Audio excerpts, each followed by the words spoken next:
పాలకూర కోసుకుందామండి. ముదిరిపోతుంది. ఇక్కడ ఉంది, అక్కడ ఉంది. ఇది తీసేసుకున్నాక కొన్ని కుండీలలో కొత్తిమీర అది వేసుకోవచ్చండి. తీస్తాను.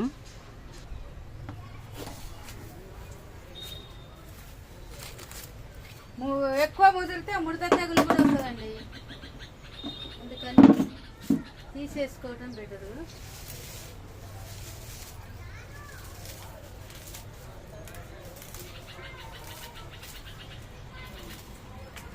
చూడండి, ఇంత మంచిగా ఉంది. ఇంత ఫ్రెష్గా ఉన్నప్పుడే తీసేసుకోవాలి.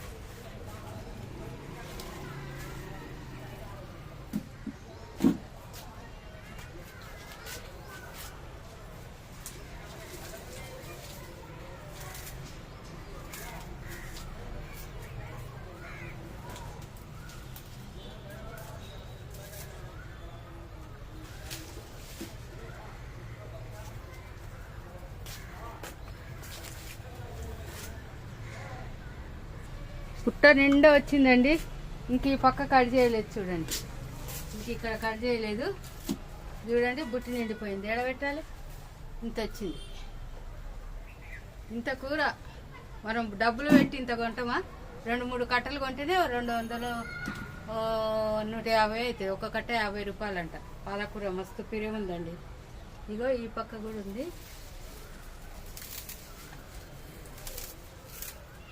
వర్షాలు పడి టైం లేక అంతా కొయ్యలేదండి. ఇది 2 సార్లకు వస్తుంది మనకు. మనము తక్కువ పెట్టుకోవాలండి. చెట్లు బాగా వస్తుంది. ఒక చెట్టే చాలా ఎక్కువ వస్తుంది. దగ్గర ఉంటే సరిగ్గా పెరగదు. కానీ చూడండి, ఇంకా ఇక్కడ సైడ్ 3 కుండీలు ఉన్నాయి. తర్వాత వస్తానండి. ఉంటానండి. వీడియో నచ్చితే లైక్ చేయండి. ఉంటానండి. బాయ్ అండి.